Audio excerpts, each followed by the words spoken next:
Yeah. But moving on to our next segment for tonight's episode. This one, there's a lot to digest. And so we thought we'd just do like a special episode or a special Spectrum Pulse segment, separate from when we would normally do them, coinciding with our scanner anomalies. Just because there have been a lot of conversations surrounding this that were spurred by a couple of ships um, showing up, getting put onto the progress tracker, going into development right now, and then later on this year, that people are really excited about. And they're really, part of the reason they're really excited about them is new gameplay. But part of that new gameplay is drones. And so a lot of people have been speculating that because these two ships are going into production, it could mean that CIG will prioritize and put drones into production for implementation within Star Citizen, maybe next year, because these ships won't be done soon. Their work goes into next year and will probably continue well into next year, if not the end of next year. But the first of those ships is the Anvil Crucible. The repair chip right now. Did I say chip? Repair ship. It's same difference. Yeah, which from I asked Jake because it initially was just vehicle content starting in Q1 2023, and they recently added vehicle concept art. But Jake said that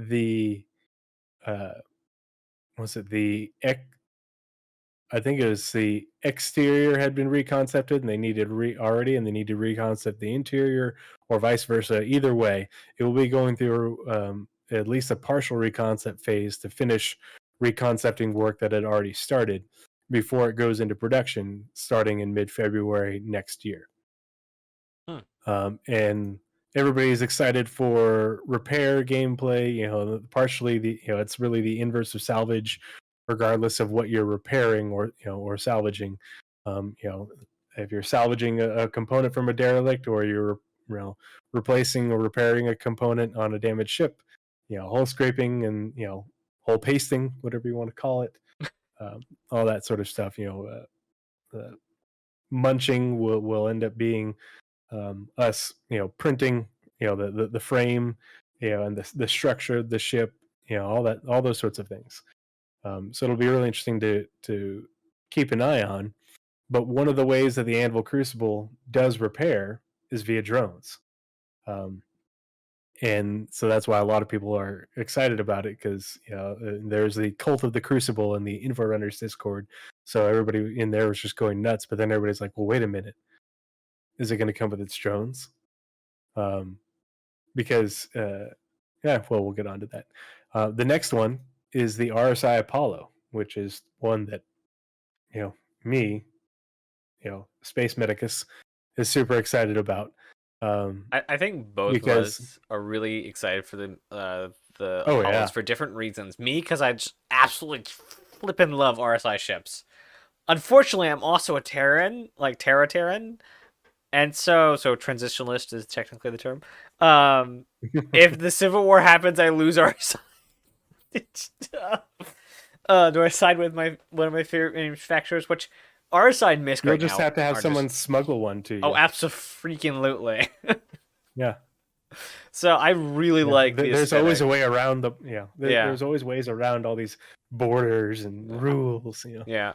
And then you like it because it's medical.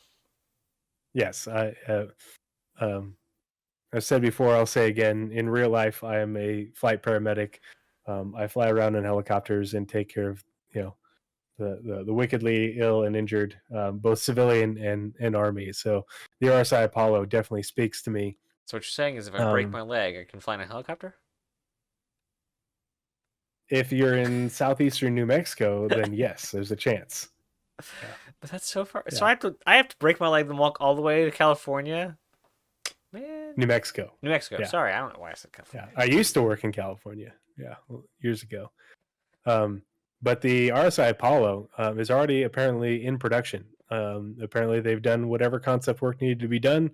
and the U.S. vehicle content team started production on it just a couple weeks ago, and that goes all the way out to the end of Q1 2023. Well, it says middle of March. I never trust it when it goes to the middle of the last month of a quarter. I always assume that that's like some sort of typo or something on 11 Jake's weeks part. out of the quarter. Yeah, and that it's actually going to the very end. Yeah. So we will know more about those two, the production of those two ships, as the progress tracker gets extended into Q2 2023. Should be end of September, beginning of October is when we'll see more changes to that. But So the RSI Apollo, part of the way it treats the ill and the injured is by recovering them with the Shepherd drones that it uses, the Shepherd Medilift drones. And so this is, two ships, both use drones, both going into production, and being well underway, middle early of next year. That it could be something that it could get drones could pop up, Q1, Q2, 2023 to get started working. Um, to be implemented in the game, and because it's really not a hugely complex thing, yeah. because you control the drones via a remote turret, sort of operator seat, just like you do for remote turrets, like you will for tractor beams on certain ships if they aren't, turrets themselves. It's basically UI controls, and um, then making sure that they have the functionality in order to do whatever it is that they do. But we'll get more into that. aren't the So, Apollo okay. ones autonomous? They're called drones, and I don't. So we'll get into more of that later. Okay. But when we got more information from the Vulcan, when that was concepted, it talked about AI tasks, and so they would have to be flown, and then you could assign them an AI task, and they would perform the task, and then you would fly them back. That's the way it sounded when John Crew was talking about it. That's the way I interpreted it. And then Seer the Sixth has a great video on YouTube talking about drones, and he interpreted it the same way. So all the links will be in the show notes, and you can go watch and read for yourself and tell us what you think. But that's the way it came across to me. But I could be wrong. This is me just interpreting everything that I've been reading today and over the last couple of days, and there's a lot. There's a lot. Yeah. So to start off drones, drones have actually been part of the Star Citizen universe since pretty much the beginning, like Kickstarter days. You know, October, November 2012. Because the AMX -1 repair bot was one of the original Kickstarter stretch goals. I have one in my hangar. And actually, Naz, if you want to go ahead and get the little picture-in-picture thing set up, and then you can just throw those pictures up there as we make our way through all this information. Um, they actually used to be in game when you would go to a Cryastro station, which is basically a kind of like the R&R stations we have now, but smaller. It's actually a brand in Star Citizen, in the verse. It's basically like a gas station. But you'd go there and you'd land on a pad, and these little drone things would fly around you, and they would, all of a sudden your whole HP would go up. Your ship would no longer be red. And those were the AMX-1 repair bots. Whether they end up actually being a thing in the end game, or how they end up making that work, I don't know. But it's still in my hangar. We've seen them in game before. They were autonomous though, and so but they were small. They're very limited in their capabilities. So what they're able to do once CIG works their way back around to them, we really don't know how capable they'll be. Um, but in the stretch goal, it says the legend on the Sega data systems. We'll get back to that company here in a bit. AMX-1 repair box says a pilot's best friend, and few experienced flyers would disagree. Thanks to a network of 9 telescoping flex arms, the AMX-1 can access and repair any standard ship system with ease. Though it lacks the full speech boards and the emotional memory cores of more expensive models. Weird. The trademark whirring and beeping of an AMX is a welcome sound for anyone charting a path between the stars. Uh, Obviously, this is a sort of throwback to R2D2. Um, if you don't hear the similarities in that description, you should. But there's a link to that stretch goal in the show notes, and Naz is working on getting. I took a screenshot. Yeah, because it's getting a the original. screenshot out of OneNote is proving to be much worse. Oh, okay. Like not having a link. If it's just a screenshot, don't worry about it. But the screenshot is in the show notes, and it's a original and veteran backers reward. The AMX-1 repair bot, the record breaker skin, and Squadron 42 mission disc. But since then, numerous ships have been concepted, sold, and produced with drones as part of their design and function. But we haven't they haven't talked a ton about or really regarding how drones will actually work in game. And as of today, other than the concept art and a few little clips that we've seen here and there with the drone assets in them, we have seen very little of the drones in game or otherwise. Now, the first ship to specifically be mentioned with drones, way back during the stretch goals, because those came out in increments. It wasn't just all at once. But the first ship mentioned to have drones was the Aegis Surveyor. And if you're listening to this, you're like, wait a minute, what's the Surveyor? I've never heard of the Surveyor. And it's because the Aegis Surveyor is a salvage ship, and it was later renamed to the Reclaimer, which everybody should know and love. But the $32 million stretch goal, which was the Aegis Surveyor.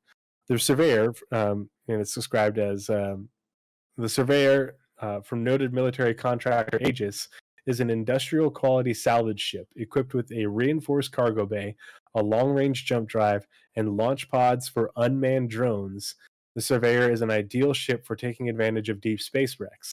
Tractor beams, floodlights, scanner options, and docking ports round out the tool chest on this capable utilitarian spacecraft. And I've got a link in the show notes to the funding goals. The Surveyor wasn't the only ship in the stretch goals that was designed with drones in mind, but it was the only one that had stretch goals specifically mentioned in its description.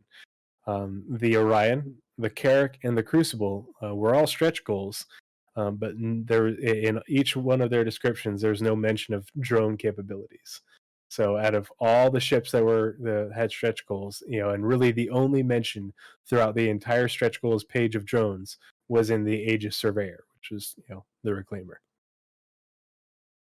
And so while we knew that there was going to be drones and Star Citizen, and we knew at least one ship had them, we didn't know what they might look like. We didn't know what their capabilities were. We just knew that we were going to be able to use drones in game. We just didn't know how and what they might be doing. And so the next piece of information that we got about drones, it came from a monthly report, actually, about a year and some change later. So this was a tidbit that was dropped in the September 2014 monthly report, and there's actually an image in there, and we'll get back to it because some of those are Nazeris. If you see, if we scroll down, some of those are JPEG links, and those ones will open up in a tab. Yes. Bingo, you are the man. No, put it back. Oh, you said later. I'm sorry. No, it's fine. It's fine. I was talking about like scrolling down, but as you see, as we go down those, you can pull those up in order.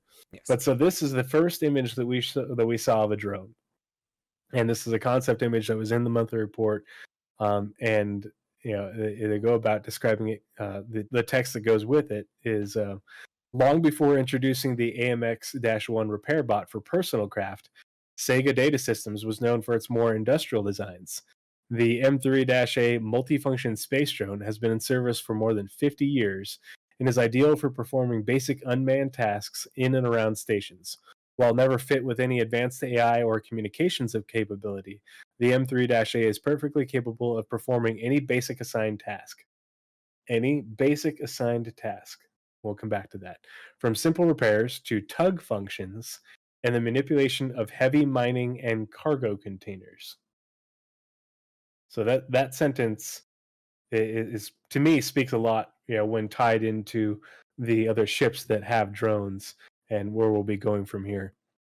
But the M3A is perfectly capable of performing any basic assigned task for simple repairs from simple repairs to tug functions and the manipulation of heavy mining and cargo containers. And if you look in the bottom right of the image, it'll show you the scale of how big these things were originally thought to be. And you can see a human next to them, and it's like half the height of these things. They were originally meant to be, very big, good sized drones. But we'll come back to that. And Naz, why don't you continue for the next couple segments on the next two ships? And as you're going, because those ones have a bunch of images, and as you're going, just pull up those images, and I'll pop in. All right. One thing I'd like to note before moving on, the M3 is maintenance, mining, and miscellaneous. Yeah. So that's what the 3M is. Not 3M, but M3. Yeah, not to be confused with 3M, the people that make tape. Or that isn't how they fix the ships or anything like that. I mean, our drone's not just space duct tape. Well, why is it circular if it's not just a giant duct tape dispenser with 13 perfect. feet diameter of duct tape roll? That's fun because you can see in the design it actually does rotate. And it's even like a don't put your hands in the crushing circular motion bits. Like it's a giant. The coincidence is hysterical. Yeah, like on the bottom right, you'll see that little thing down the bottom. That's where the tape, like you know when you have the packing tape thing for the packing gun. That's where it sticks at the end. And it just rubs that little bumper over the hole. That was blasted at the side of the ship and just goes. Oh man, could you imagine the sound that comes off of tape that big? Yeah, but it's in space, and so that if your ship is isn't damaged, it'll just simulate the sound for it. Yeah. All right, so we're starting off in the. Thank you for being a patron of Cry Astro. Yeah, your ship is now space worthy. Is it Cry Astro? That will be 500 UEC. Oh my, yeah. Okay, so we're starting off right after the image, right? Yeah, right after the image. Yeah, that was the link to the monthly report. So yeah, coming back to the Reclaimer.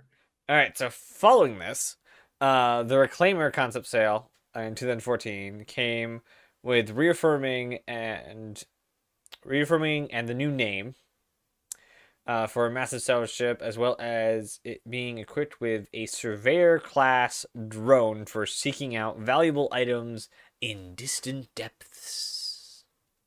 The interesting part is that they named it Surveyor class drones.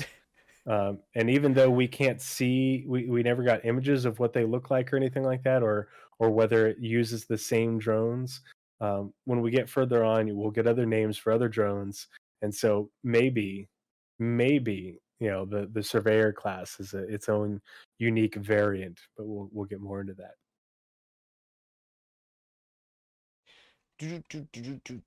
Okay, I messed up. Oh, don't do that.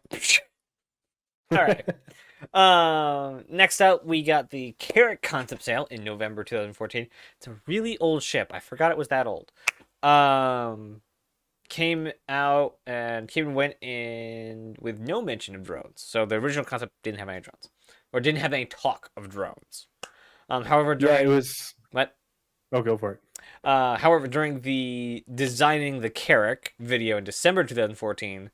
The concept artist briefly mentioned launching of drones, and it was so brief in there, it was half a sentence. Yeah. So there was no visuals. It was just sort of like a mouse cursor in this area is where they will be launched from. It was not much. But yeah, it was interesting that they, nothing in the concept sale, nothing in the stretch goal. In nowhere up until some random concept artist who probably doesn't even work for CIG At no point were drones mentioned for the Carrack until then, and I couldn't even find anything after that until like the Carrack went into production in like 2019.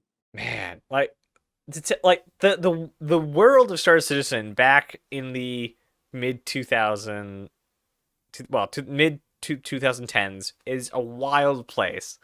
Everything that came out of there has had a major rework.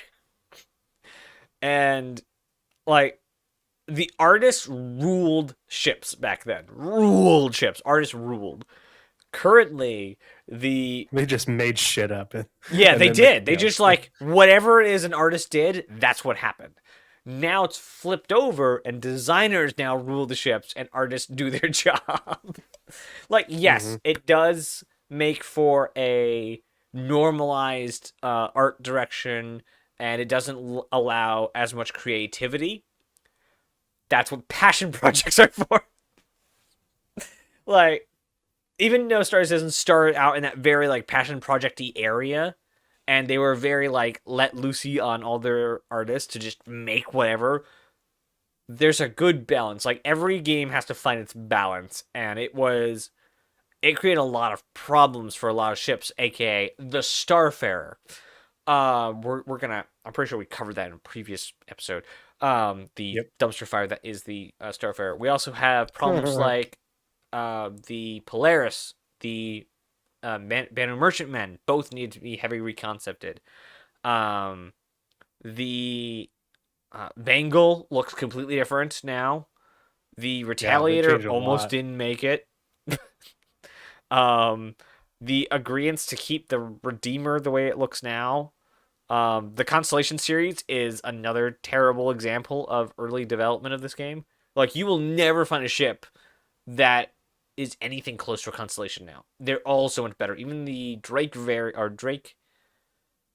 Corsair that's about to come out later this year, next year, one of the two. Soon. In a couple months. It's supposed to be a comparative Constellation. It stomps the Constellation out of the game. The only thing that the Constellation has a single edge in is either the snub fighter that nobody uses, or I think it's like 20 or so more SCU. Which, if you need more SCU, then you're gonna get just a ship for SCU carrying. The Corsair is going to be a much better multi-crew ship, which was the entire purpose of the Constellation. So, old designs were flawed, is what I'm getting at. New designs, amazing. And the bridging of the two environments, I'll call them, the then and the now environments, is a thing. I don't know what word to put there, but it's a thing. So, talking about all these really old concepts. And it's a lot of work for John Crew and his team. That's why that guy always has that look on his face, you know. Yeah. Like, look how long and how much work they're having to do and had to do, like, before we even saw the Merchantmen, and how long they're having to spend on it because they have no idea what they're doing. Like, they have to make it up as they go along, but they're being very guided by design and narrative. So they're not just like, artists, make a ship. No, they're being guided now. They're not just like whatever the heck. And they have designs. They have what are the palettes called? Style guides to actually go along with these things. So eventually they finally got that herd of cats. Yeah, moving in one direction. And that's going to make for a much better like holistic game. Mm-hmm. Why don't you, because the Orion has a few pictures, why don't you take that one and I will pick back up with the Crucible following the Orion. All right, where did I go? Okay, so the Orion, another stretch goal, like the Carrack and Crucible, did have its concept sale in February 2015 with mention of drones. It also featured the drone concept shown in the September monthly report. Is that the one I had on screen? Yes, that is the one I had on screen. As well as a second concept that has not been seen since and may have been scrapped altogether. So we don't know where that concept even went. It was a blip in the concept sale. I think it's the last picture or one of the last picture. But if you pull, there's those pictures, the links Oh, that I that have thing! Oh show. gosh, that looks so horrible. Oh Yeah, my they gosh. show where the drones launch from on the Orion, but then also the concept of the two drones, the one that we showed before, and then the other one. Look at that ugly bastard! Oh my god, that's Look at so that bad. thing. Like that is Half-Life level tech right there. Yeah. Holy crap. Like that's Combine. Wow, I guess Combine actually had prettier ones. Mm-hmm. No, that's Alien Tech. Yeah, that'd be Alien Tech. Let's see, which one did we also have this image? Computer, don't die on me. That's the one we had up. Oh, I see what I did wrong. I see what I did wrong. I'm zoomed in. There we go. God, it's so stubby. And then it has just like this giant arm, like the reclaim. Oh, it's so bad. It's so bad. Okay, and then here's the Orion as the mining platform. And note for those who are seeing this, dimensions, if it says any, which it does at the bottom, are wrong. It got bigger because, like most of the old concept designs, there was too much stuff in the ship for the size of the ship. So this is supposed to be like a live and work factory for mining. So the amount of amenities needed for the ship, they need to make it bigger. So it's now bigger in the current concept. It's gone through a concepting update.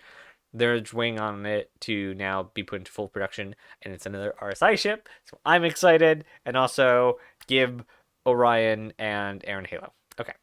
Not only did it get longer, but it got bigger in all dimensions because it needed that much internal space for everything that goes in it. That ship is going to be such a monster, Yeah. Because I mean, when it was first concept, it was like 100. What's that say? 180 or 160? 170. Yeah, and now it doubled in length. Okay. It also doubled in docking girth is and like height. right there, but also right there. Well, so it let's see. It shows if you zoom or go to the next picture. There's another one that shows it more close up and it's easier to see. And it looks like those Okay.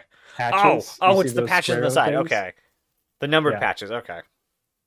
Yeah, so the big question for me though, yeah, you can see it better on that one, are those on both sides or is there just the drone docking bays on the one side?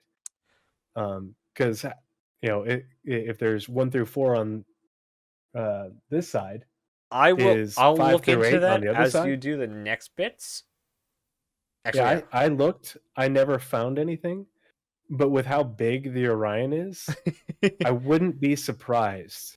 And I feel like it would really need 8 drones in order to really be able to fulfill what the drones potentially do for the Orion.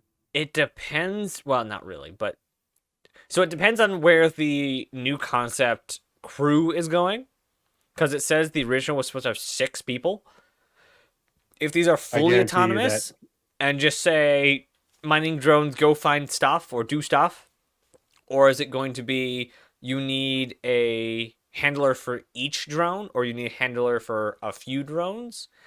So, like, there's a reason this went back into concept. I have a feeling that crew is hopefully this is the minimum, and the max will be much higher. Yeah, because if there's only 4 drones and 2 operators for the 4, and maybe there's still only 4 drones, but if there's 8 drones, you'd probably have like 4 operators, but who knows? Yeah. One of the, somebody had mentioned in chat, minus the aliens because it looks like Nostromo. I would love, and this is coming from a person who has arachnophobia, I would love a deep space metal eating spider.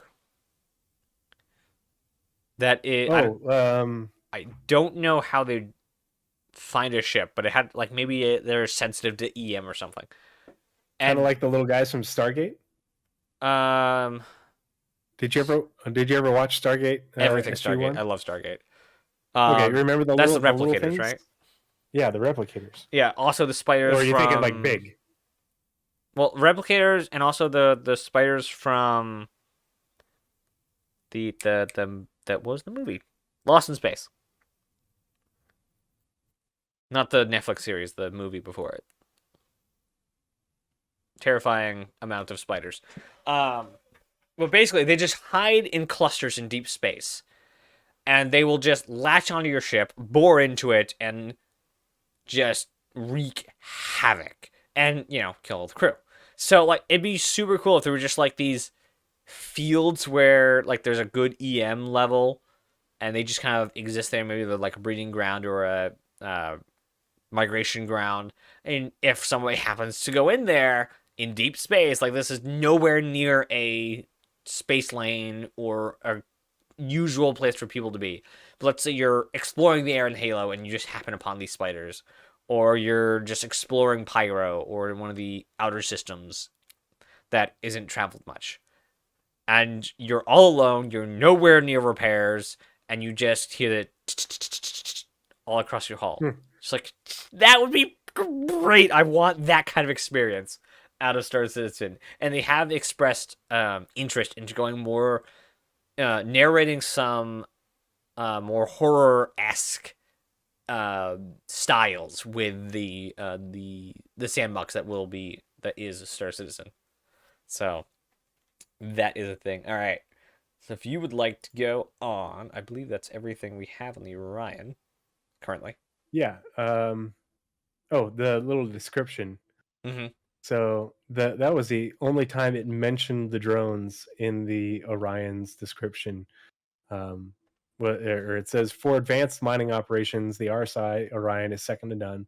The Orion carries a crew of up to 6, responsible for flight operations, engineering, and manning both turrets and pre-installed drone interfaces. So back then is when we were hearing about the remote turret operator seats and stuff. But yeah. Moving on to the Crucible. The Crucible concept sale was in November 2015. And it also made no mention of drones. But initially,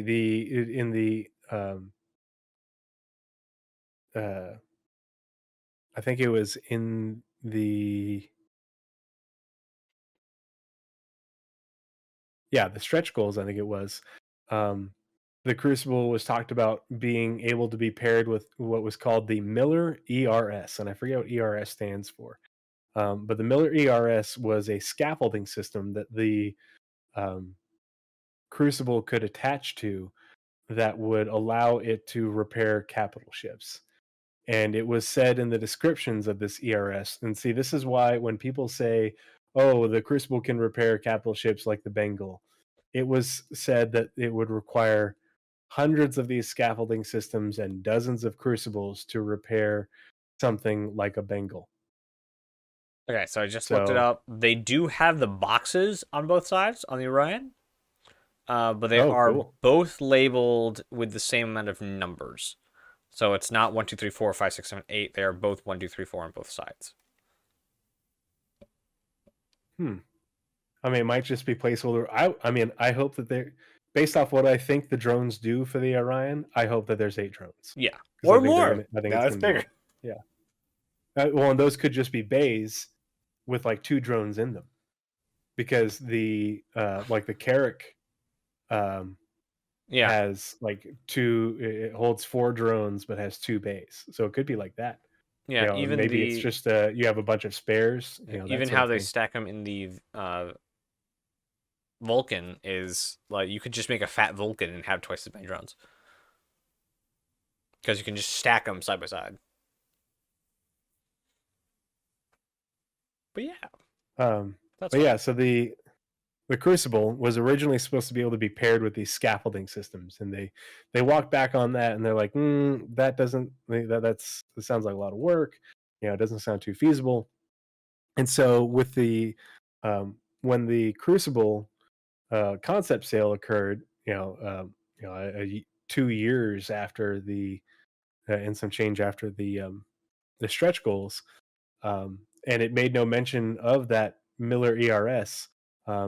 Someone asked about it in the Q&A, and they reported that the Crucible was now going to be using its articulating arms, uh, supplemented by drones, in order to repair larger ships. Um, and not only for repair of larger ships, but also repair of itself. Interesting enough, in the engineering comlink that was linked in the Crucible concept sale, the engineering comlink ship repair and maintenance from the same day, that makes no mention of using drones for repair. So it must be something that they're like flying by the seat of their pants. This is how we're going to do it. But obviously, that's a very old document. But we do know that drones are used for repair. The December 2015 jump point for the Crucible work in progress does, however, mention the inclusion of drones. In the show notes, I've got a picture, from the jump point in there. You can read it yourself, but it shows where that the drones are actually launched from the front of the fuselage, not back, but in the opposite side of where the Scarab is, the sort of garage thing. But that's where the drone launch and crew quarters rooms are. Um, and so after the Crucible, it was actually quite a while before we heard anything about drones, um, or got any more information. But that all changed in February 2018 when the concept launch for the Aegis Vulcan came around.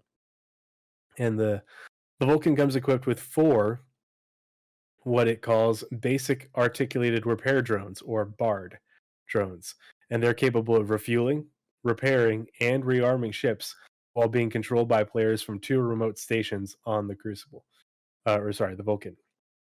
And one thing to note: the scale of the BARD drones.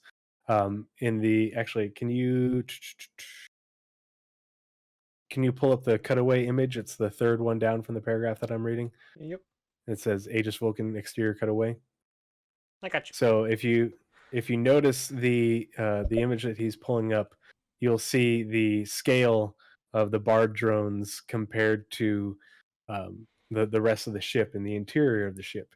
And we can see this is the first time that we actually saw them, in a ship like that, and properly to scale from that original image when we saw that they're like twice the height of a human. And now you can see that they're about the height of a human, give or take, much smaller. And so now we know that these drones are are smaller, but they're also the same look as the ones that we saw from that monthly report in 2014, along with the concept images from the RSI Orion. So these are the same drones, but outfitted differently, apparently. And these ones are called BARD drones, whereas the ones that were specifically named but not shown for the Reclaimer were called Surveyor drones, interestingly enough. And so the way this sort of paints a picture that these drones, the M3A, what'd you say the M's were? It was 3M. Miscellaneous maintenance and mining? I think that was it. Yeah. Anyway, it shows that that these would be like the maintenance version of the drone, but they're basically variants. They're the variants of that same space, multifunction space drone by Sega Data Systems. And so in the Q&A and on the around for the Aegis Vulcan and the Around the Verse episode that followed shortly thereafter, called the Vulcan Hello. There's links for all these in the show notes. There are a whole lot of good questions answered about how drones would be used. I'm not going to get into all of them. Go and watch the video and take a look at the links. They're pretty interesting. But we'll talk about a few of those things here in a second. It was also said that while the drones are made by the same company, they're more akin to variants, blah, blah, blah. CAG also made mention that while the hauling or tugging of the drones that was mentioned in, I think it was the ship concept page, as well as it was in the brochure for the Vulcan. And I think they talked about it there's a jump point for it as well. They call, they mention hauling mode as well as a tugging function. It isn't meant for moving ships, but it's more for moving smaller things like crates, because drones have been said to be able to be used for cargo. Moving components. If you're going to replace a component in a damaged ship, an exterior component, it can load this drone up with a replacement component. It'll fly over there and put it into place. I You just can had a also thought. It makes way sure. more sense to have them human sized if we're working on components. Yeah, especially the exterior ones, right? That too, the but ones that humans would be have carrying. you seen the components in the whole not Halsey C2? There we go. Yeah, they're big, Massive things. So if you can have a yeah. drone come up in the elevator, and there's plenty of space in the walkways in the main engineering room to go over to the engine and pull out the cooler, and go back onto the elevator and go down. Like, assuming the size of these is relatively human scale, these Yeah. should be able to go and grab the component. I think these are going to be more for exterior repair and replacing exterior components on smaller I'm ships. saying it should I be think possible. for large ships, we're going to be using the dedicated tractor beams as well as carts, Oh yeah, or like hover carts and things. But I think that's going to be that kind of repair is going to be a bit more. And then there's the yeah, well, by hand as far as replacing them, but they shouldn't need replacing as often as exterior components. Oh yeah. The interior ones are the ones where we have a link in the show notes to the ship repair and maintenance engineering link. That's where they talk about the replacing like subcomponents in those larger components. Mm-hmm. So like your C2 has its interior components damaged. You'd have to take a lot of damage for it to be non-repairable. You would more be replacing subcomponents by hand and performing hand repairs on those larger components. I hope at least that's the way I read that they get some sort of mini game for detaching and attaching components. Oh yeah. So it's not I think that'd be fun. Click. It's okay. I need to unhook these. Off. Disconnect pipes. Now I can pull it out. And when you put it in, it's not on. If you don't turn these things off, you will get zapped. Yeah, it's just like, and now you have a damaged ship. Adam and his Apollo.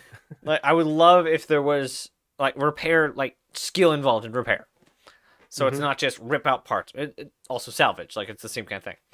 Yeah, and also you have to have the right subcomponent. You have to put it in the right place.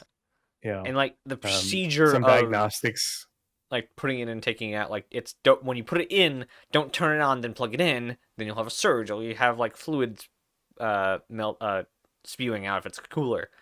So it's first plug it in, then turn it on. But if you just shove it in and turn it on, then start plugging the pipes up, you're just gonna have a mess, and you probably damage the component. Yeah, and get zapped. And now you're on the floor in your Apollo. If you're lucky, all you got was coolant or some other fluid on you. That's something they haven't touched plasma. on.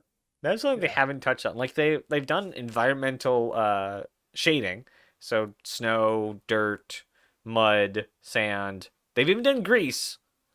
They've shown grease when they were working on the not derelicts, the Rex, the new Rex. We have new grease texture that they can apply to things.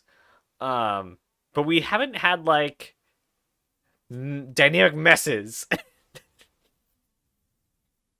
And it's like, it's interesting. Yes, I will infinitely give CIG more ideas. I don't care. They can take 100 years in this game. It's still my favorite game. And it will be my favorite game, including if it takes 100 years.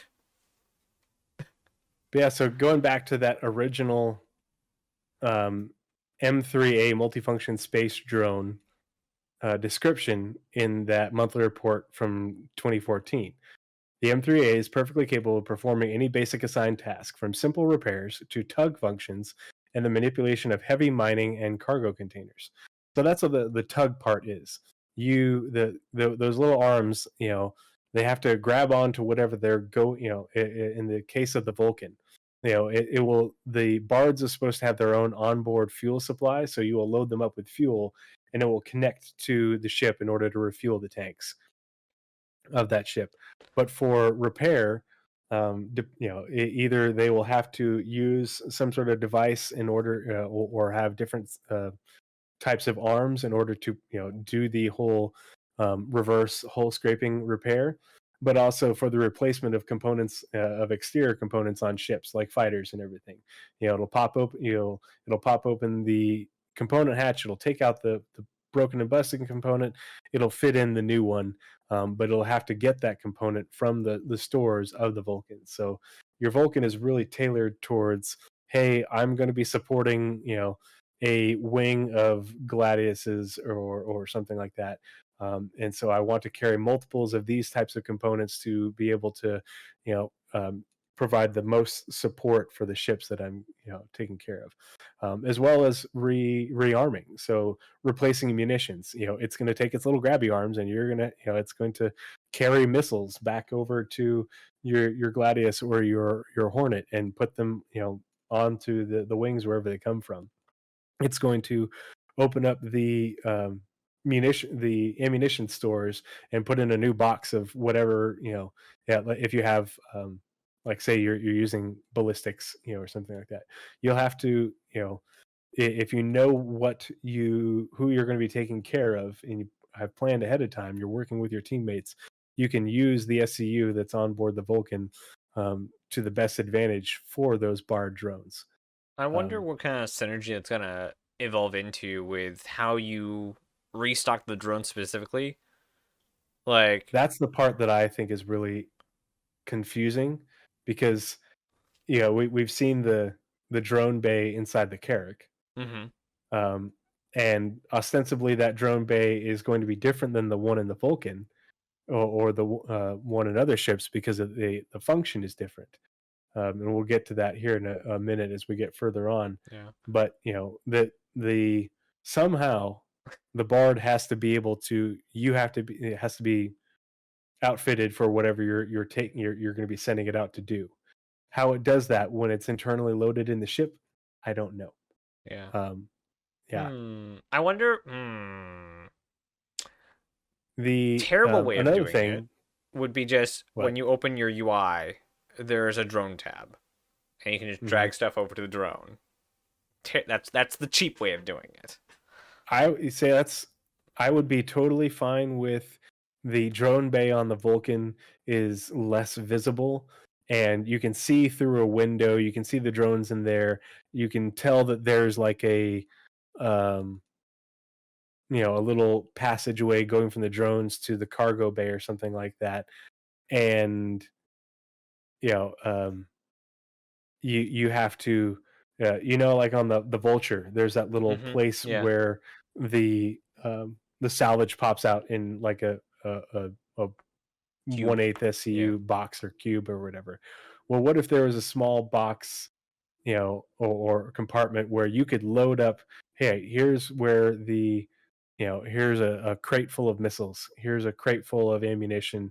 A You crate put it full of missiles is a into, big crate. yeah, or a couple missiles or something like that. But you put it into almost like an oversized version of um, the box mission boxes. Mm-hmm. It opens the door, you put it in there, it closes the door, it opens it up on the other side, it magically ends up on the drone. You don't have to see it. Kind of like with the you can only see a little bit of the refinery part from the concept art of the Expanse. You don't get to see all the stuff because CIG doesn't want to put in all the effort to make it, fully visible and everything. You just know what happens on the other side of that door, and Yeah. you can only see a little bit through your little window. The That's the fine by me. yeah, the reason I don't like that is because without a drone module for like a caterpillar, or you Hmm. can't bring a whole bee with you to refuel or bring extra materials with you on a small wing. So you can't bring a cargo ship, a Vulcan, and a wing of fighters and stay out longer. You have to have some sort of home ship to re up your supplies on your Vulcan, if that's the case. Well, If the it's the Vulcan has a specific. back door for loading up cargo, and so ostensibly you could, continually reload the Vulcan. But in reality, this is kind of like, you are flying with the wing of craft that you're supporting, like maybe a couple of gladiators and like a squadron of gladiuses or hornets, Mm-hmm. and you fly out with them to a certain point, and then you hide here and you power down or whatever, and they go about their mission, and then they return to you and they rearm, refuel, you patch some holes or something like that, and then they continue on with their mission, and then at the end of their mission you guys all return back to base, that sort of thing. So you think um, the loop is specifically designed to be outing based and not extended support based? So I guess that would give I think credence to it bigger would ships, be, actually. yeah, because it only has 12 SCU. I think it's a limited outing support ship, so you can stay out longer but not indefinitely, versus something larger. Yeah, thinking I've always over, hoped for something larger though. yeah, thinking over like what you just said, like it make it. This gives credence even to my hope of bigger ships down the road. So Yeah, bigger than I would Polaris love for ships, something like. like the Vulcan that is used to do what the Vulcan does for bigger ships. What about a Instead of Polaris having to instead of go, torpedoes? It's drones. yeah, well, yeah, that's something that big that flies alongside you, and you have to dock with it, and you can go to its cargo bay and bring over what you need, and it has big giant repair arms in order to do some external repairs, and drones as well. And then it also has a refueling arm thing, so you can refuel your large ship. So you don't have to go back all the way to whatever base Mm-hmm. in order to restock. Because even though large ships have long legs, they aren't indefinite, Mm-hmm. and maybe you don't want to come all the way back. Maybe you want, maybe you're all the way out in Tiber, 2 jumps from Vega, and you want to stay out in Tiber and continue to do what you're doing. Well, here's your resupply ship, but on a larger scale. Yeah. Um, we use them in the military now, in the navies now. They're a thing. So, Even the uh, old wooden boats with whalers.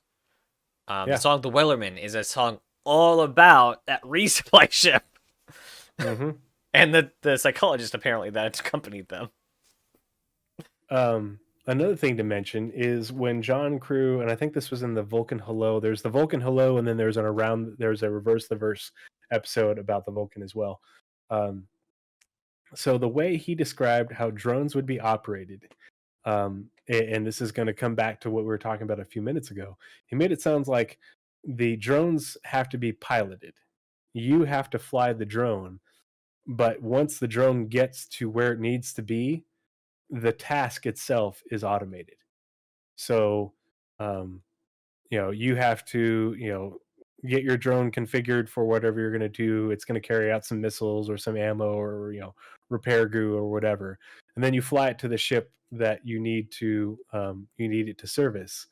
And then, like, once you get there, the task is an automated task, which would make sense in that it would be easier for them to basically program the almost like an AI to do a docking type mechanic, and then while it's doing that, you can actually take control of another drone, fly that drone out to there, so you can have 2 operators, one operating a refueling drone, the other one operating a rearming drone, and then vice versa, and you could take care of multiple ships faster, because you could go out there and get it started with the refueling while you fly the next drone out there to get started with the rearming or the repairs or something like that.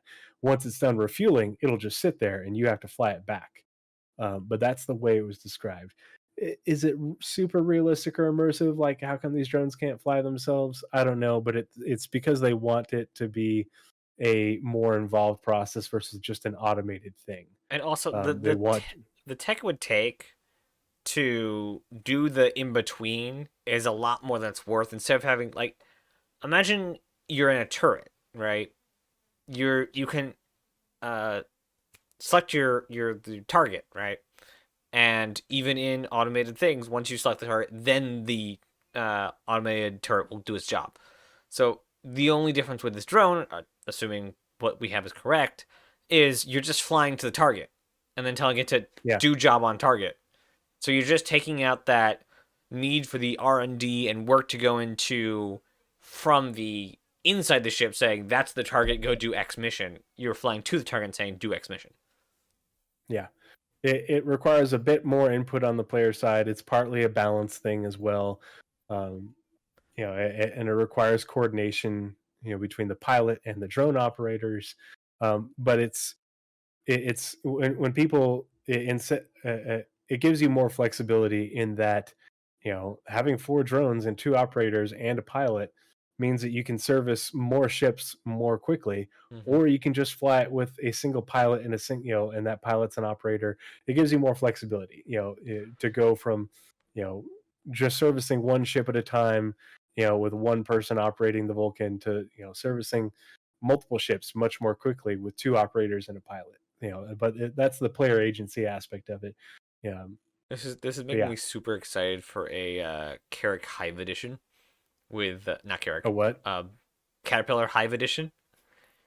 Taking out all 4 of the modules and dropping them for what I would assume 2 to 4 drones each pod, and just have it just like rock up to a ship and just like.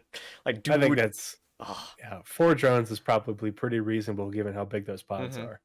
Especially at the scale we're looking at. Carrick drone bay is, Caterpillar. But yeah. Those are just a few highlights. I didn't put in everything just because the Q&A is long, and the Around the Verse and Reverse the Verse episodes are long. I did watch them, but I didn't take extensive notes because that would be an episode all on its own. But so I highly encourage you, if you're interested in drones, to go read the Aegis Vulcan Q&A, and then watch those 2 episodes. They're really interesting, really informative. There's also the Aegis Vulcan brochure, which has some really great images about for the drones. All the links are in the show notes that we'll be posting with this episode. But yeah, that's the most information we've gotten on drones as far as how they function, how players interact with them. But it also, not only is that specific information, but it's pieces that also corroborate other things. Like we know that the drones can provide a tug function, in order to push and pull things. And so my question is, can you have multiple operators operating multiple drones in order to tug a single thing that is larger, like with the case of the Orion or the case of the Reclaimer?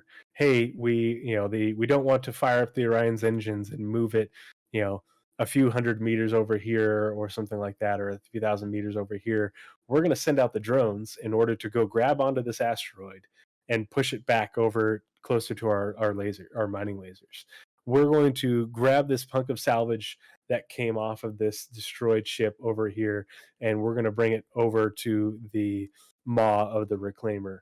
Or we're going to use them to fly over to this derelict ship and pick up cargo pods, or to go into the interior and cut away components that you don't that you could either do, or maybe just exterior ones, but to retrieve valuable components and stuff like that.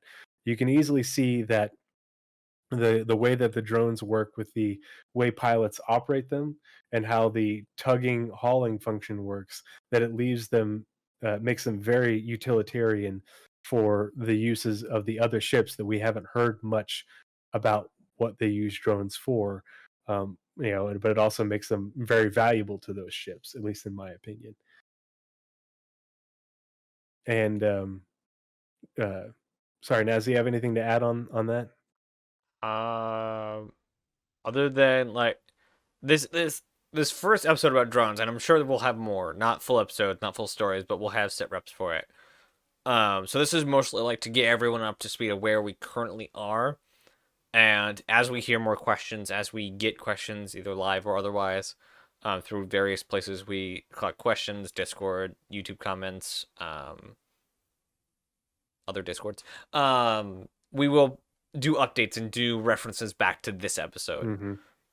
So yeah, that's a really good point. This is the data dump, and so all references are going to be in the show notes. so that you can get as up to speed as we, mostly Tree, but we are. Because I didn't do all the reading through all the QAs yet. Now that I have all this stuff here, I will go through it all because it's a central location for it. And so when we get like bits of information later on, we can point to this and say, "This is here. This is what it is." So that's why we picked this topic for this Spectrum Pulse. Kind of like we've done some of the other, big ones on like tractor beams, and oh gosh, what else? Big ticket items that we don't know a whole lot about, but that way we can do sit reps on them. mm-hmm. So when we get more information when the Apollo and the Crucible go into production, hey, now's the time for a sit rep. When the drone work actually goes into being, maybe for the Reclaimer, hey, time for a sit rep, in order to keep this information up to date and current. Yep, that's all I got. Yeah, no, good point. I'm gonna carry on with the Apollo, because the Apollo is my jam, son. And then if you want to follow up the Apollo with the Nautilus stuff, but also if you can get that image, of the that's down there of the drone room for the Carrack with the drones in it, I think that's a good scale image, because right now the drones aren't in the Carrack as we have it in game. And then also that image from the Invictus launch week that you pulled for me with the drone flying around. We'll wrap up with those. Okay. Not that I actually know how to get that, but okay, yeah. You can do it. I believe in you. Given the lead up, yeah. Okay, I'll work on those. So the following the Vulcan, only a couple months later, we had the RSI Apollo concept release in July of 2018. And so when this came out, I literally just squealed like a little girl. I was so excited. The Apollo is really interesting because the Apollo's use of drones is the only known departure from the what we know of as the Sega Data Systems M3A multifunction space drone, in its variants. The named Bard, and Surveyor drones, as well as the ones that Nazeris is going to talk about here in a minute with the Nautilus. The Apollo actually uses what are called Shepard Medilift drones. And this is a quote from the Apollo concept page, which is linked in the show notes. And there's a good image. And it says each Apollo comes equipped with 2 Medilift semi-automated emergency extraction pods, each capable of lifting up to 500 pounds quickly and securely from ground to ship. Each drone is outfitted with payload preservation armor, autogyro stabilization, and shock balance absorption technology to maximize patient safety and comfort throughout extraction.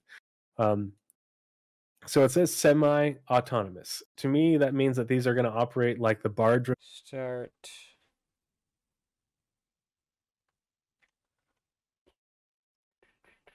Oh, are we back? Checking.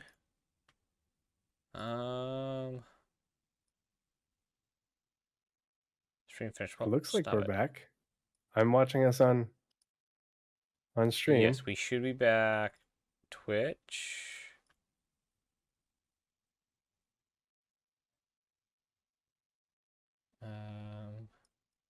YouTube is also giving me that problem that it always does. But Twitch is going, just not YouTube. Yeah. Come on, get Weird.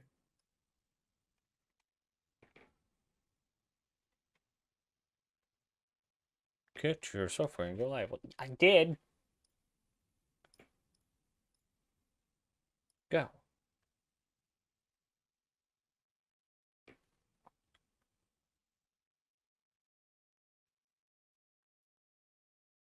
Show me a picture so I know it's actually running. Okay, there we go. Okay. Welcome to part 2 of the podcast.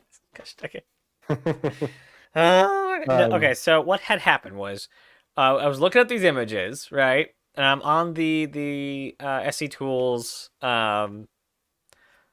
page for the Carrack, and I was looking for the specific picture and it said something like walkthrough or something, and it brought me to a 360 camera walkthrough of the Carrack. It crashed everything. Oh, weird.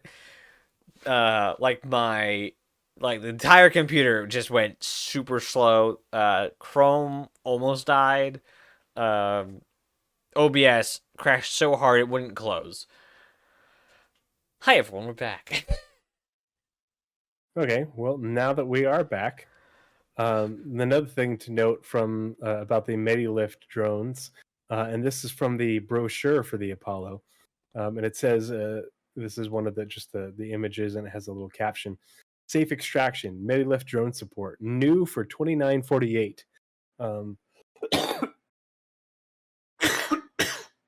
Pardon me.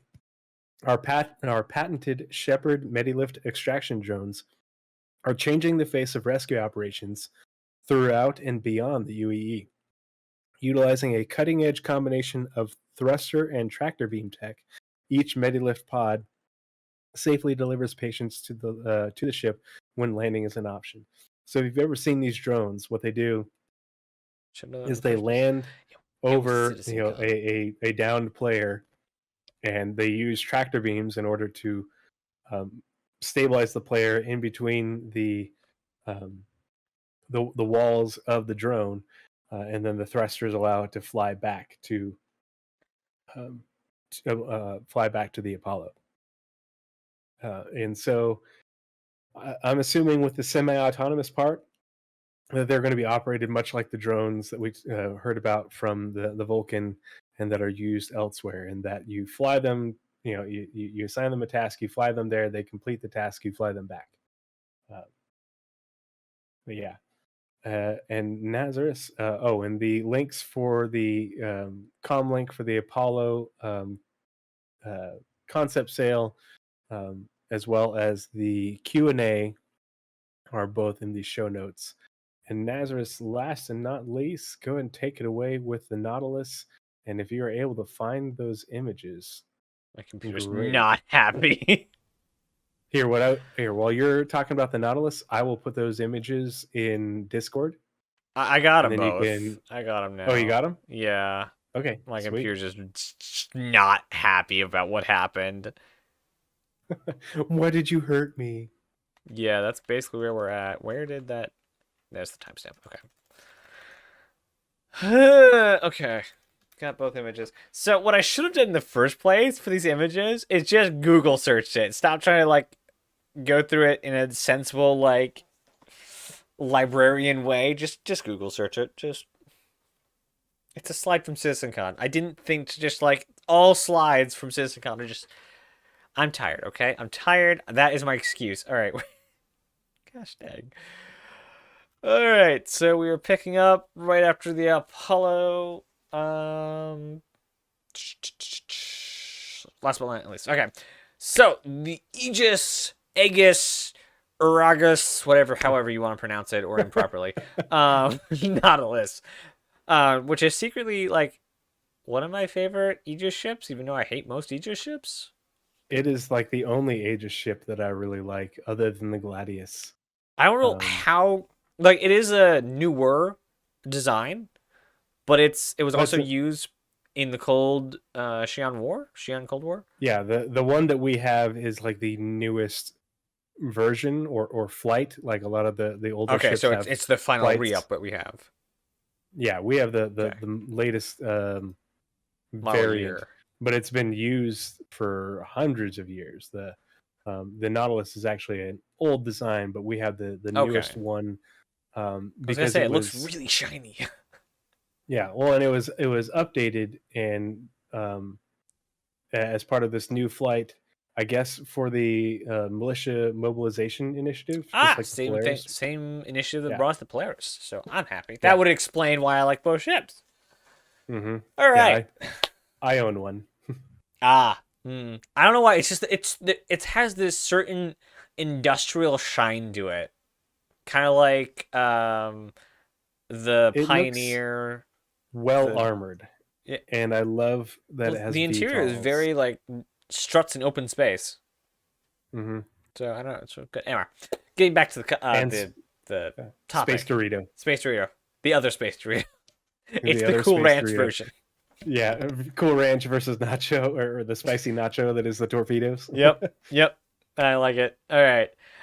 So with the concept release of the Nautilus in August of 1920. Yep, that's what it was. No, 2019. We received additional information on the Sega. I kept reading a Saga. Sega Data Systems multifunction. It could be Saga. I don't know.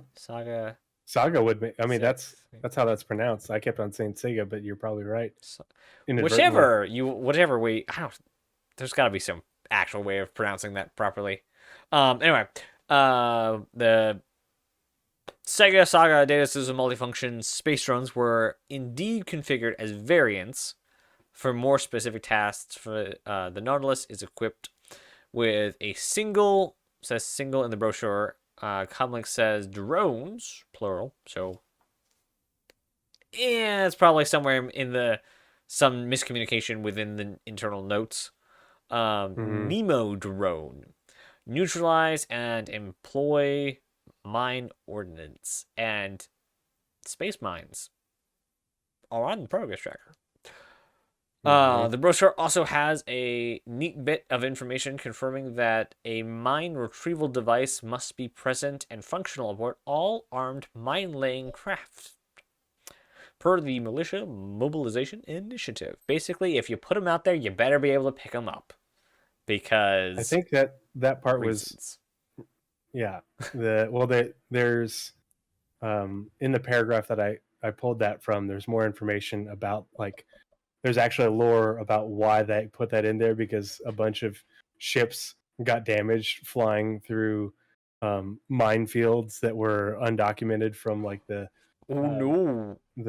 Cold War and everything. So they're like, yeah, we feel really bad about that. We're gonna make sure that we have adequate ships to take these we, the government, are very sorry for your loss. However, you now have to deal with our problems, because you now have high regulations, because we, the government, will still continue to not pick up our own drones because we are the government. That's how that reads. I want to say it was in the because I pulled that information from the brochure, but there's more information about specific events where they're like, oh shit, yeah, this is bad. We need to have drones to recall these things. I'm glad you mentioned that, because I knew you would. The drones being on the progress tracker, and on the description for drones on the progress tracker, I'm going to pull it up and read it right now. Not drones, mines, space mines. Drones aren't there. Mines, sorry. Drones are not on the progress tracker. So for space mines, it says, in space, players in certain ships, plural, will gain the ability to release different types of space mines in a coordinated fashion in an attempt to trap, damage, and capture enemies, or set up defensive perimeters. Trap, damage, and capture enemies. So that talks about mines. But it says EMP mines would be amazing. Yeah, that's what I'm thinking too.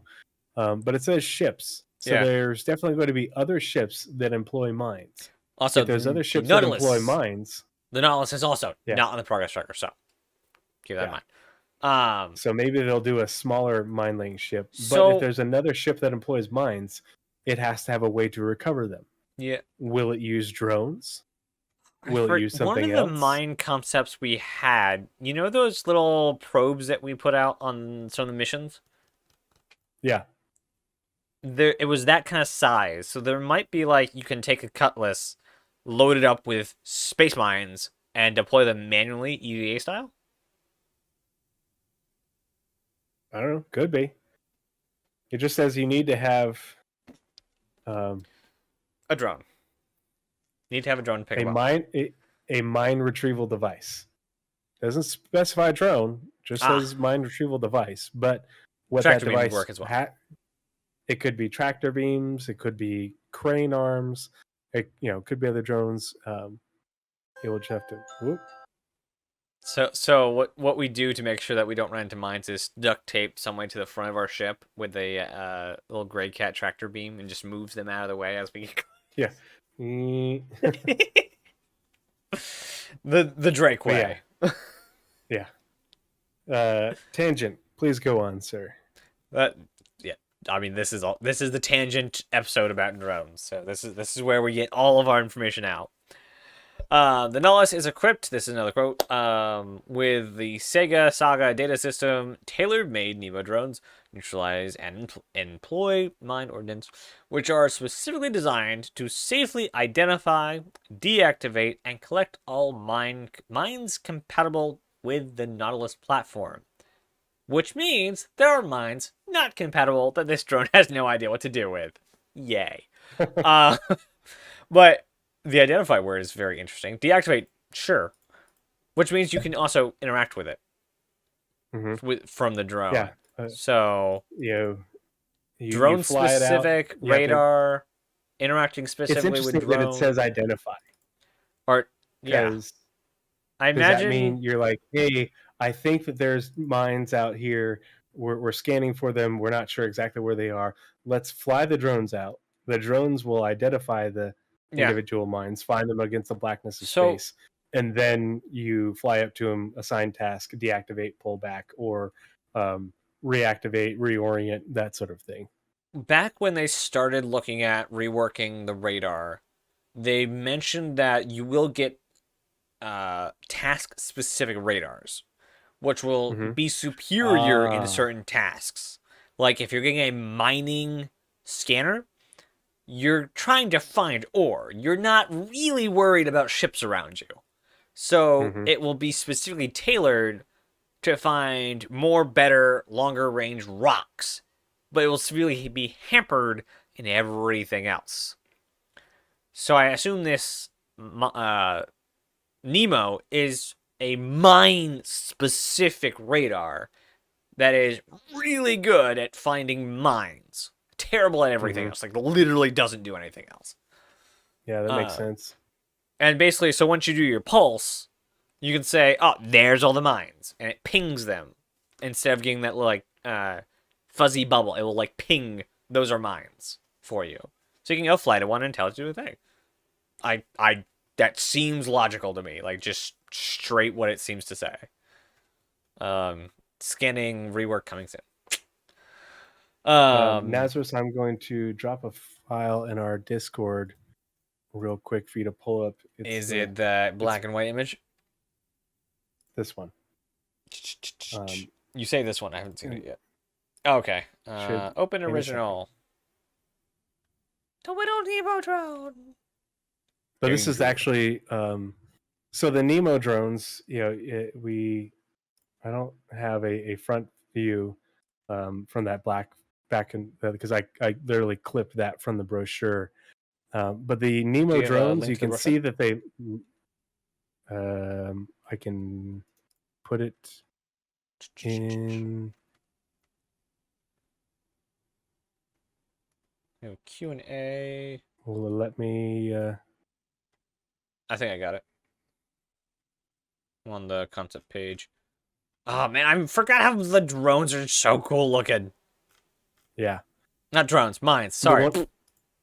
The one I sent you is a high detail picture, but you can see once Nazeris gets pulled up that it looks similar but different, and you can see that the Nemo drone is basically the same M3A chassis, but a variant in order to do its specific task versus the other ones. But it's cool how they finally gave us a picture of it. You can see it from the rear with its little thrusters and a fuel tank and everything. It's a super cool looking thing, but you can see that just at first glance it is different than the white and orange one. The body of it is shaped the same, but like the exterior is different. It's almost like it has a little bit of armor or something like that. Yeah, and that's one thing that bumping into mines constantly is trying to get is read. They want you to be able to glance and know. Yeah. Like if you see a Vandal ship, you know it's a Vandal ship. Yeah. Which is why the Banu Merchantman had to change so much, because it looked like a Vandal ship. So, seeing the different drones, like if you see this drone nearby, get out. Be very cautious and back away slowly the exact trajectory you came in at. Because if you see you're this flying drone, along and you see one of these like derelict in space, you're just floating there, not powered. You're like, oh. yeah, you just back away slowly. Yeah. Oh man, yeah. Oof. Okay, so let's see if I can actually do this correctly. Or are you gonna put There up we the go. other one? I did it correctly. Yes, I have hotkeys. Why was there no? Yes. Oh, there we go. Sweet. So I actually want to go through the other ones in here because the mine's pictures are so dang cool. The brochure Nautilus people brochure is really good. are so good. The art in here is so good. So this is the Nemo drone. You have the front end, which looks I'm glad like that even though they don't do brochures anymore, don't they? the new they don't always have them in the new com links for like download. But the new com links look like a brochure. It's just on the website. So that way, that's true. It's just so CIG can retain control of it, and if things change, they can update it. But they still read, as you scroll, they still read much the same as the brochures were intended to. Not the scale. Yeah. But you can see like these little nodes in the front that look probably like their radars. They have a little stick up the front to say, "We are a sensor." Mm-hmm. Very cool looking, but it's still very much the same drone. Mm-hmm. And then we have back a bit. We have the mines that we can lay, and just the art here is so cool. That's a point defense drone. Has 2 guns on it. 2 size 2s, right? That is insane amount of power for a mine. Yeah. What ships have 2 size 2s? Like that's. I mean, that's better than the fact that you can drop a lot of them, and we know what range you have to be at to detect a ship. Imagine how hard it will be able to detect one of these things. You can just program them to not shoot until it's too late. And then all of a sudden you've got 20 size 2s firing on you. That's nothing to sneeze at. That's a good amount of firepower. But that's 2 size 2s is better than every Stumpcraft. Yeah. That's actually a really good amount of power in this package. Mm-hmm. And I imagine they've got pretty good capacitors too. Yeah. And they'll be really, I mean, they're small. They'll be really difficult for you to detect and then shoot once they start shooting at you. And they'll start shooting at you, take down your shields, and all of a sudden these homing mines, zip on in for the kill. And So now we have a proximity mine. This is just the see thing, fly at thing, explode.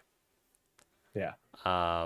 So for anyone who's played Space Engineers, you know what this is. Mm-hmm. There are things in Space Engineers that if you get close, it will just fly at you and then explode. That's this.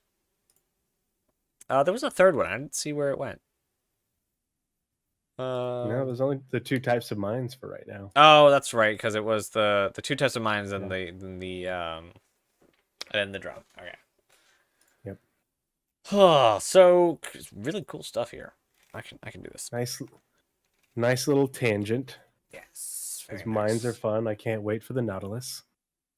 Which is not yet on the roadmap, but it seems that we'll probably it seems like the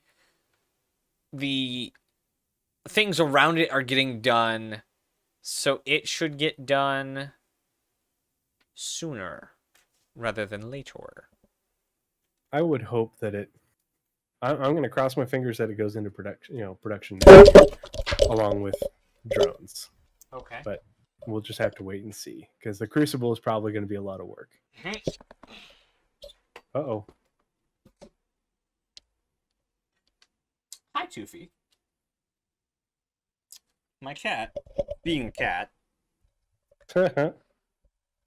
I'm shocked nothing got hurt, including me. I just had a light fall in my lap. So that's gonna need to be fixed. Let's see if we can fix my lighting here for a second.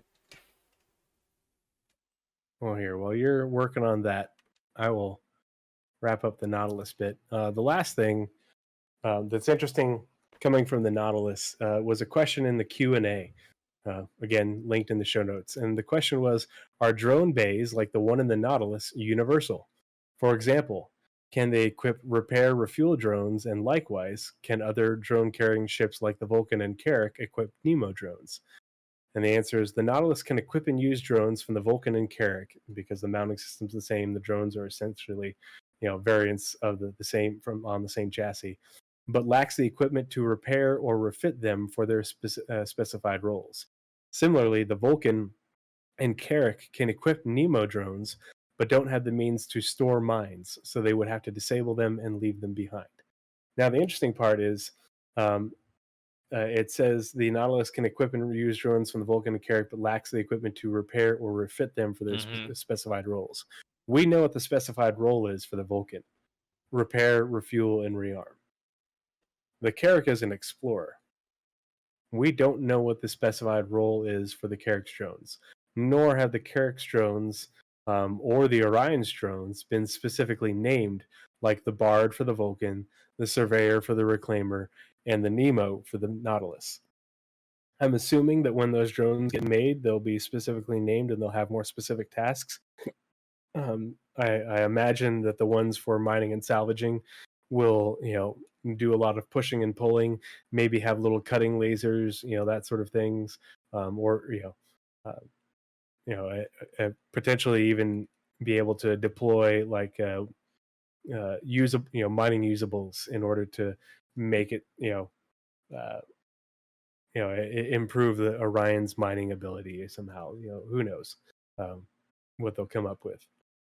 But it's what they don't say about the Carrack drones is what's interesting to me, because we have the Carrack, it has a drone bay, it doesn't have drones in it, but we don't know what the drones do, because we know, but we can guess what the other ones do based off what they've said that drones do, as far as pushing and pulling, moving cargo boxes, and mineable asteroids.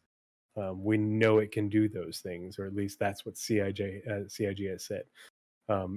Do we know if the Vulcan or the Carrack drones can collect samples and store them in a little container? Do we know if they have exploration suites, or anything like that? We don't know. We do know from the Carrack, I think it was the Carrack Q&A, that the drones can fly in atmosphere and in gravity. So there's the potential for that as well. But we don't know what the range for the drones are. So the Carrack could be landed, and you could send the drones out to go do stuff while you're landed on the planet. That's a thing as well. But we just have no information about what specifically the drones do on the Carrack, even though we have the Carrack and you can actually see the drones hanging in the Carrack drone bay. We're able to get that image. Yep, it's up now. Okay. We don't even know how the drones get out of the Carrack, is how nebulous the drones in the Carrack are. Nebulous. That's actually, but I mean, that would be a great use for drones, is to fly them into a nebula and get more detailed readings on them. Also, a way to or collect gas samples, and also a way to get close to what's the law? The jump free points? Free chance act. Civilizations without taking a Carrack. A drone with like a camera on it. Mm-hmm. Drone, or even let's say there's something nearby you want to investigate, so you take a drone in, because that's the lowest signature possible. You don't take a ship in, you take a drone. So kind of like the same reason you use a vehicle. It's because of the lower sig, and you have less or different, I guess, environmental concerns. Yeah. Sorry, my nerves are all shot from the lamp. It came down really quickly. Yeah. I think that's a really cool image with the drones hanging there. It'll be interesting to see how they get into the drone launching thing. Yeah, my best crane guess arm. is that these boxes over here on the side open up and these just kind of drop them in, but I don't know where it goes after that. We've looked all over the thing, and there's no obvious, this is a drone door. Yeah. So, and especially nowhere, like, we've looked. I've at least with one person, scoured models, both new and old. Oh, yeah. I've EVA'd my Carrack many times looking for the damn drone door. It isn't there. Yeah, it's not there. So or the seams are really, really well hidden, but you'd think that there would be something obvious because you see where the greebling on every other ship. Yeah, you see where the hangar bays are. You see where the airlock is. Every door is obvious, and especially in like different manufacturers have different ways of hiding things, and I think Origin is the only one who hides doors. Yeah. So before we wrap up, can you pull up that image from the Invictus Launch Week Launch Week trailer? There we go. Well, that's not very helpful. There we go. How do we do it? Go away, UI. So to wrap up our Spectrum Pulse here on drones, we're going to show a image from, I think it's been in both they use two of the clip Invictus twice. Launch Week trailers. Yeah, 2951 and 2950. I've scoured this thing because I'm pretty sure that this base that you're looking at is on Castra, and that's from a different episode where we talked about upcoming systems. The next great star system. That sort of thing. Yeah, the next great star system. But you can see what is obviously a drone, one of the multifunction drones, and we're probably assuming that that's a drone outfitted for repair, refuel, and rearm, considering it's flying around on the tarmac of a big, military base with a bunch of ships coming, fighter craft and everything coming and going. But that is the only sort of in-engine image we have of the drones. Other than the Carrack image. Other than the Carrack image, which was really just a gray box. I assume that's actually the same model. Yeah, it's probably the same model, probably still a gray box. They put little glowy bits on it and moved it across the screen. But that's essentially what that little drone is going to be doing. That's like all we get. So if we play this little clip here, it's just almost straight off screen. So that's all we got for it. Also, the platform they're on is moving. Okay, didn't notice that the first 5 times. The spider mining drone that did not make it into this talk about drones. Mostly because it didn't make it in because if you look at the images, it has a cockpit. Yeah, and this is mostly focused on the multifunction drones for this one, the ship-bound drones, the ones that are controlled from the ship. And those things are stupid huge, and also done and in Squadron already. Yeah, well, Squadron complete. So Squadron complete. If you go to the if you just type it in Cygnus mining, it pulls it up on SC Tools, and you can see the cockpit on it. But the Great Cat Industrial Cygnus is a spider-shaped industrial mining vehicle. Cat? In an early preview, it was called a mining drone. However, the Cygnus can support 2 crew members and has a cockpit. Given its uncertain autonomy, it is likely to require crew, but may be capable of limited automated operation. So it's a giant. We're not sure. It's a giant. We're not sure. But yeah.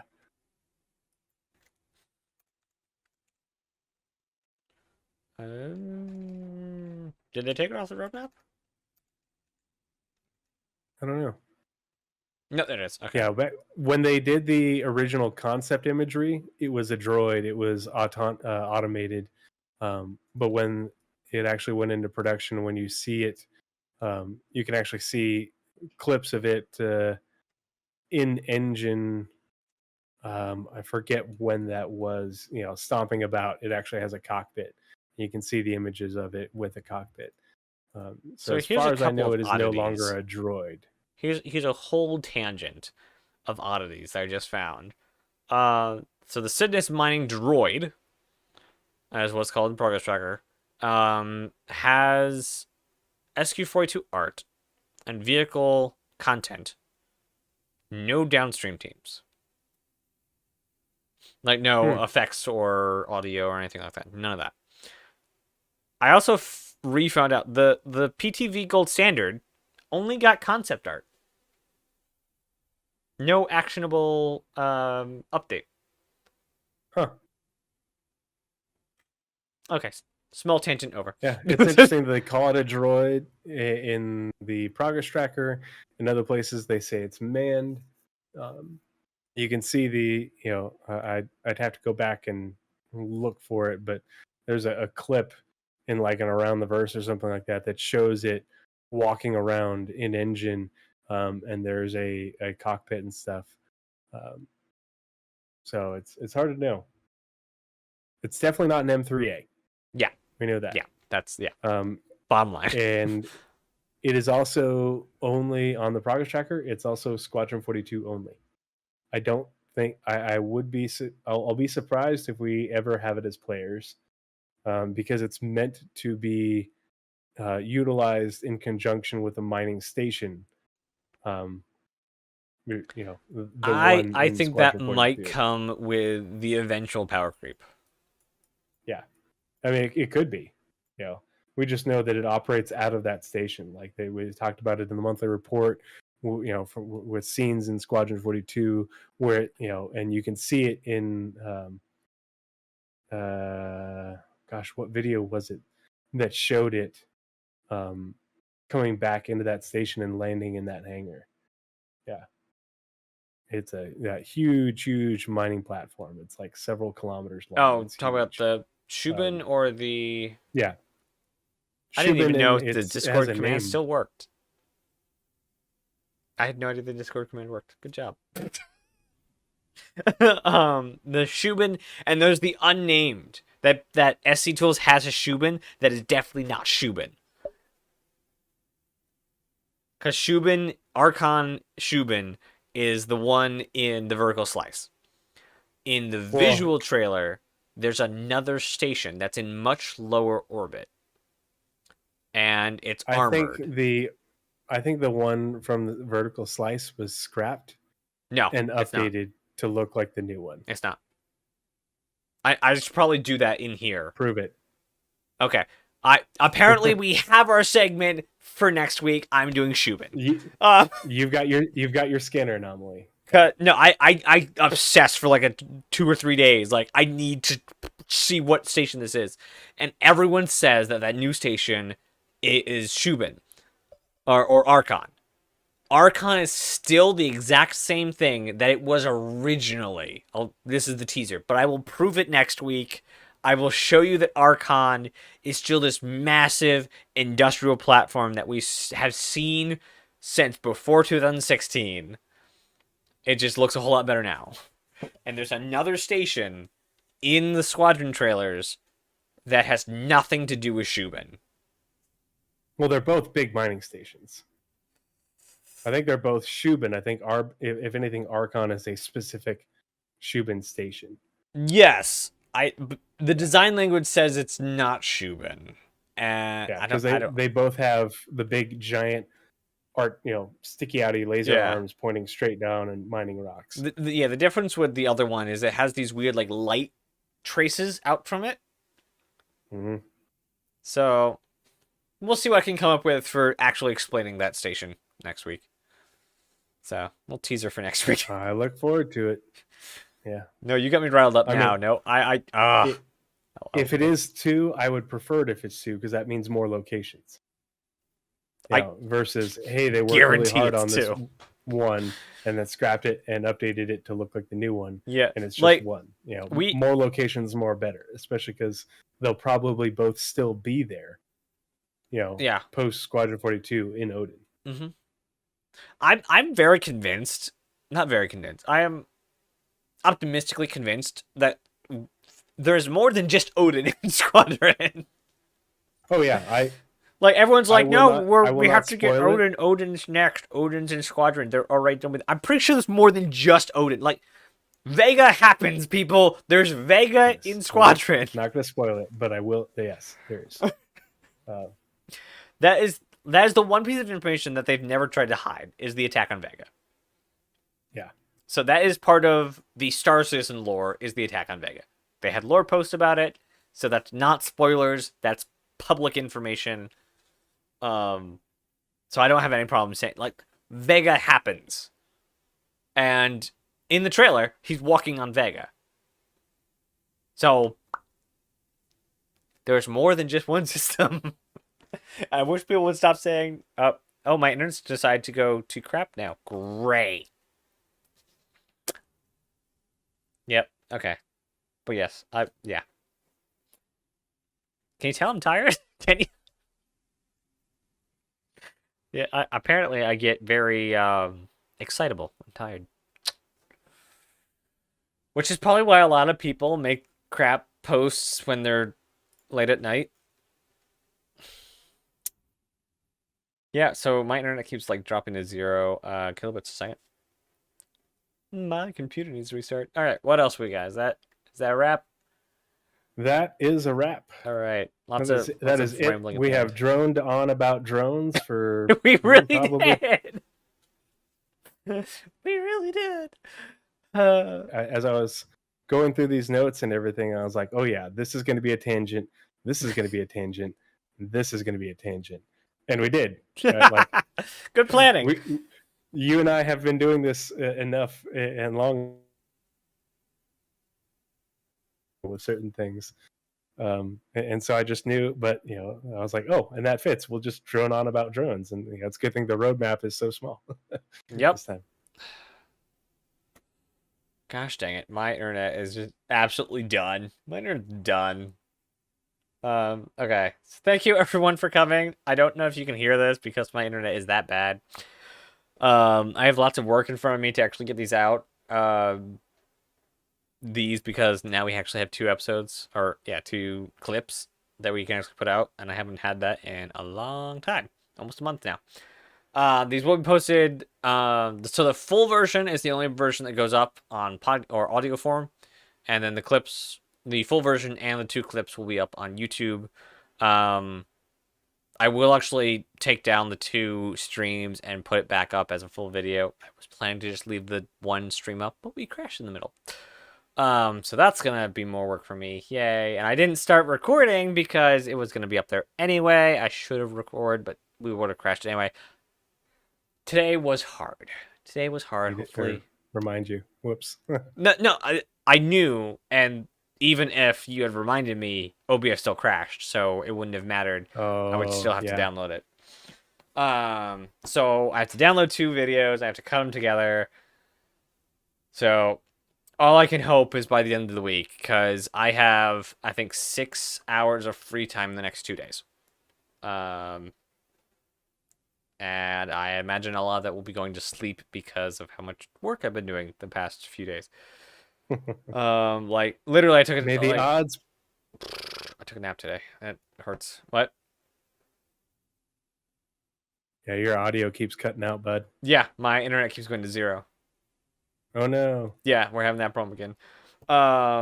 Let's throw this to the end screen. All right. Thank you everyone for coming. Have a good night, everyone. Both on YouTube and in Twitch. We had a lot of people in Twitch. We also had we had a follow on Twitch.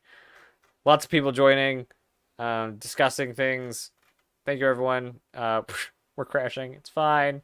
Good night, all. And as always, be kind. Someone send in the drones. Good night, everyone.